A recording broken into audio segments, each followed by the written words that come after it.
Chapter 2. Naomi had a kinsman of her husband's, a mighty man of wealth of the family of Elimelech, and his name was Boaz.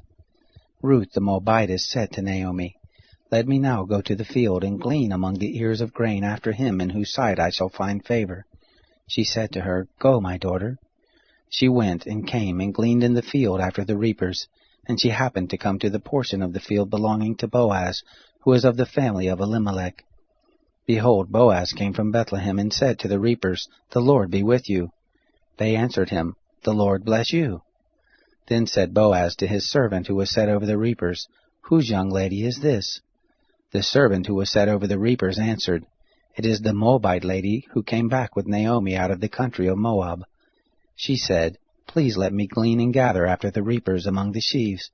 So she came and has continued even from the morning until now, except that she stayed a little in the house. Then said Boaz to Ruth, "Don't you hear, my daughter? Don't go to glean in another field, neither pass from here, but abide here fast by my maidens. Let your eyes be on the field that they reap, and go after them. Haven't I charged the young men that they shall not touch you? And when you are thirsty, go to the vessels, and drink of that which the young men have drawn."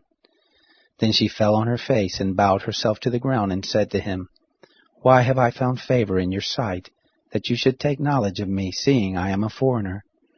Boaz answered her, "It has fully been shown me all that you have done to your mother-in-law since the death of your husband, and how you have left your father and your mother, and the land of your birth, and have come to a people that you didn't know before. The Lord will recompense your work, and a full reward will be given you of the Lord, the God of Israel, under whose wings you are come to take refuge." Then she said, "Let me find favor in your sight, my lord, because you have comforted me, and because you have spoken kindly to your handmaid, though I am not as one of your handmaidens." At mealtime Boaz said to her, "Come here and eat of the bread, and dip your morsel in the vinegar." She sat beside the reapers, and they passed her parched grain, and she ate and was satisfied. When she was risen up again to glean, Boaz commanded his young men, saying, "Let her glean even among the sheaves, and don't reproach her. Also pull out some for her from the bundles, and leave it, and let her glean, and don't rebuke her." So she gleaned in the field until evening, and she beat out that which she had gleaned, and it was about an ephah of barley. She took it up, and went into the city, and her mother-in-law saw what she had gleaned, and she brought forth and gave to her that which she had left after she was satisfied. Her mother-in-law said to her, "Where have you gleaned today, and where have you worked? Blessed be he who did take knowledge of you." She had shown her mother-in-law with whom she had worked, and said, "The man's name with whom I work today is Boaz." Naomi said to her daughter-in-law, "Blessed be he of the Lord, who has not left off his kindness to the living and to the dead."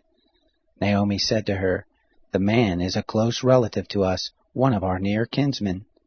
Ruth the Moabitess said, "Yes, he said to me, 'You shall keep close by my young men until they have ended all my harvest.'" Naomi said to Ruth, her daughter-in-law, "It is good, my daughter, that you go out with his maidens, and that they not let you go into any other field." So she kept close by the maidens of Boaz to glean to the end of the barley harvest and of wheat harvest, and she lived with her mother-in-law.